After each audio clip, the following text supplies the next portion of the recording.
Autobiografia de um Yogi. Paramahansa Yogananda com Helenice Prim, capítulo 9. O devoto bem-aventurado e seu romance cósmico. Meu jovem senhor, sente-se, por favor. Estou falando com a minha mãe divina.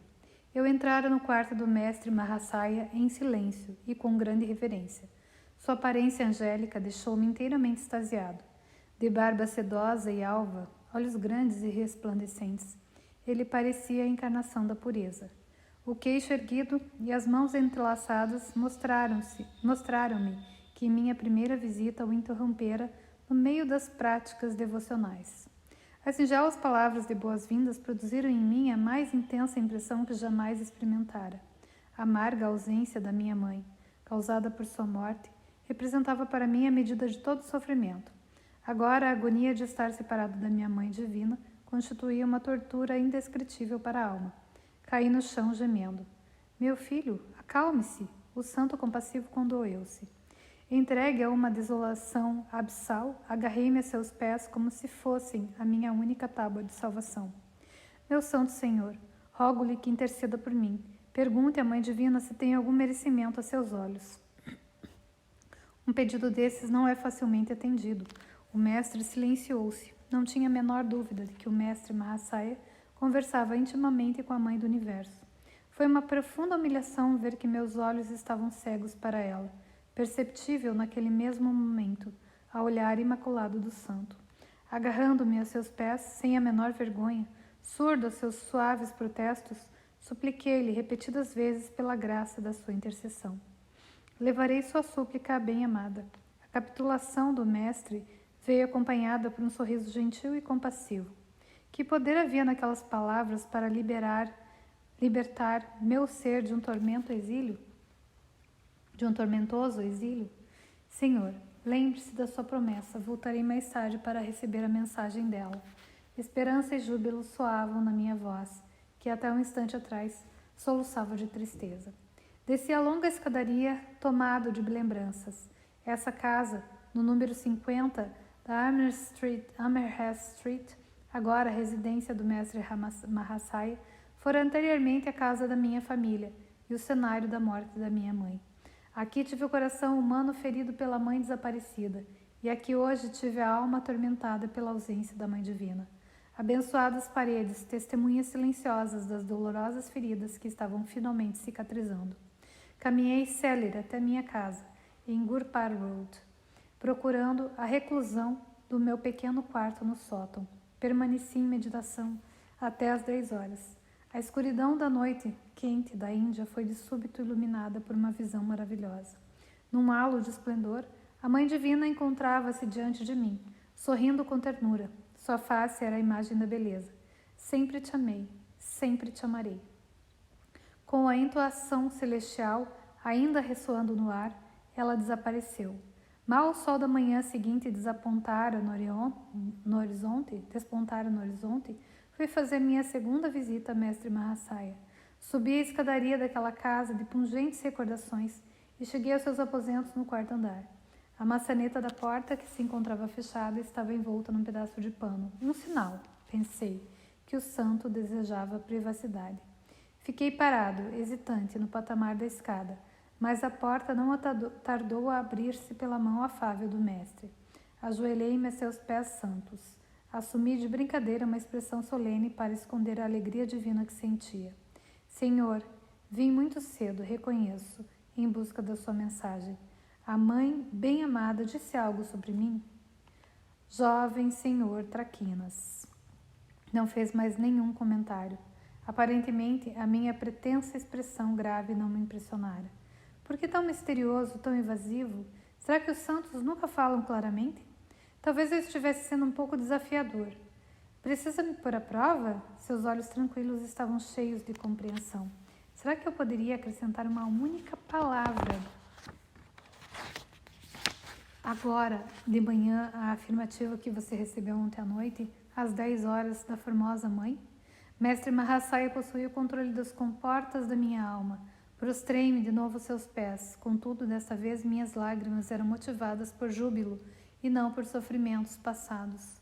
Você acha que sua devoção não tocou a misericórdia infinita? A maternidade de Deus, que você tem adorado nas duas formas, a humana e a divina, nunca poderia deixar sem resposta seu pranto desconsolado. Quem era este santo despretensioso cujo menor pedido ao Espírito Universal era acolhido com doce aquiescência? Seu papel no mundo era modesto, como condizia ao homem mais humilde que jamais conheci. Na sua casa, na Armstrong Street, Mestre Mahasaya dirigia uma pequena escola de segundo grau para rapazes. Nunca uma palavra de censura saiu de seus lábios. Não precisava de nenhuma regra ou palmatória para manter a disciplina. Na verdade, nestas modestas salas de aula, ensinava-se uma matemática avançada e uma química de amor inexistentes nos livros didáticos. Difundia sua sabedoria por contágio espiritual, em vez de fazê-lo por preceitos inacessíveis. Consumido por uma paixão sincera pela Mãe Divina, o santo, como uma criança, não exigia que o tratassem com formalidades superficiais. Não sou seu guru. Ele virá um pouco mais tarde, disse. Guiado por ele, as suas experiências de amor e devoção a Deus serão traduzidas em termos de sabedoria insondável. Todos os dias, à noitinha, dirigia a minha casa de Amherst Street à procura do cálice divino do Mestre Mahasaya, sempre tão cheio que suas gotas transbordavam diariamente sobre o meu ser. Nunca antes me curvara em reverência incondicional. Agora considerava um privilégio imensurável pisar o chão que o Mestre Mahasaya santificara. Por favor, use esta guirlanda de magnólia amarela que fiz especialmente para o Senhor, disse ao chegar certa noite segurando um colar de flores. Timidamente ele se afastou, recusando repetidas vezes a honraria. Percebendo que eu ficara magoado, acabou por aceitá-la, com um sorriso. Como somos os dois devotos da Mãe, pode colocar a guirlanda no templo do meu corpo, como oferenda a ela que o habita internamente. Na imensidade da sua natureza, faltava espaço para que qualquer consideração egoística pudesse estabelecer-se. Vamos amanhã ao templo de Dakshinesvar, que meu guru santificou para todo sempre. Mestre Mahasaya fora discípulo de um mestre semelhante a Cristo, Sri Ramakrishna Paramahansa. Na manhã seguinte, a jornada de cerca de 6,5 km foi feita pelo barco pelo Ganges.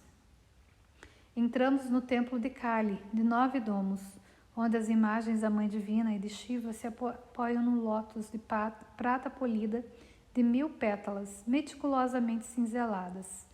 Mestre Mahasaya sorriu, encantado, imerso no seu inexorável romance com a bem-amada. Enquanto ele cantava o nome dela, meu coração extasiado pareceu partir-se em 1000 pedaços. Fomos andando depois pelos recintos sagrados e detivemos-nos num bosque de tamargueiras. O maná característico que exuda dessas árvores representava simbolicamente o alimento celestial que Mestre Mahasaya concedia. Suas invocações divinas continuaram. Sentei-me em hirto na relva, imóvel entre as flores róseas e plumosas das tamargueiras. Temporariamente ausente do corpo, voei a grande altitude num passeio sublime. Esta foi a primeira de muitas peregrinações a Dakshinesvar, onde com o Mestre Sagrado. Com ele aprendi a doçura de Deus, sob o aspecto da Mãe, ou Divina Misericórdia. O santo que tinha a inocência de uma criança encontrava pouco apelo na figura do Pai, ou justiça divina. O julgamento severo, exigente e matemático era antagônico à sua natureza bondosa. Ele pode servir de modelo na terra aos anjos do céu. Pensei eternamente, observando-o certo dia em suas preces, sem a menor censura ou crítica. Ele estudava o mundo com olhos há muito familiarizados com a pureza original. Seu corpo, mente, fala e ações encontravam-se sem esforço algum em harmonia com a candura da sua alma. Meu mestre assim me disse, fugindo das afirmações pessoais. O santo invariavelmente encerrava seus sábios conselhos com esta homenagem. Sua identidade com o Sri Ramakrishna era tão grande que não mais considerava seus pensamentos como sendo algo que lhe pertencesse. De mãos dadas, o santo e eu caminhávamos certa noite pelo quarteirão da sua escola. Minha alegria foi ofuscada pela chegada de um conhecido presunçoso, que nos impungiu uma conversa prolongada. Vejo que este homem não lhe agrada. O sussurro do santo para mim não foi ouvido pelo orador egocêntrico, encantado com seu próprio monólogo.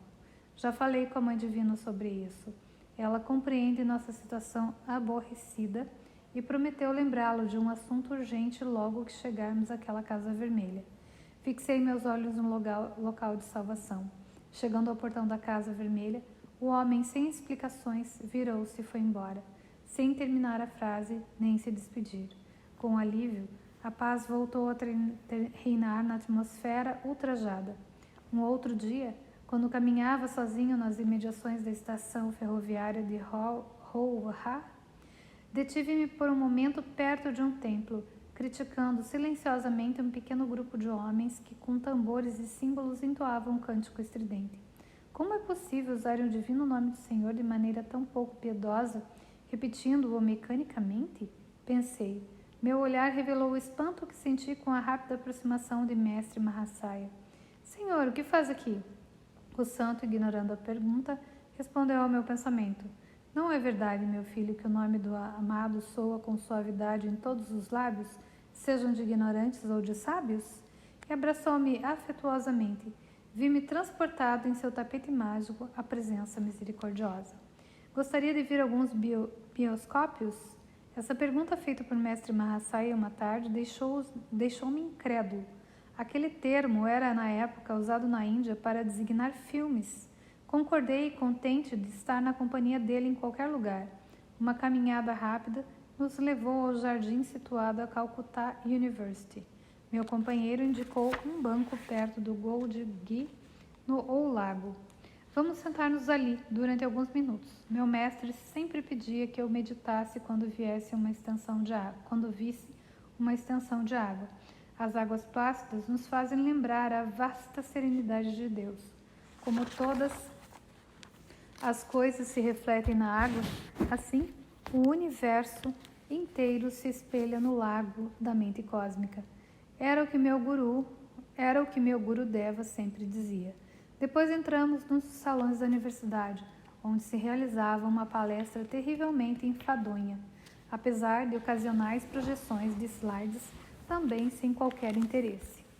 E a gente vai parar por aqui, porque não dá para continuar gravando neste mesmo áudio, e já voltamos com cenas do mesmo capítulo.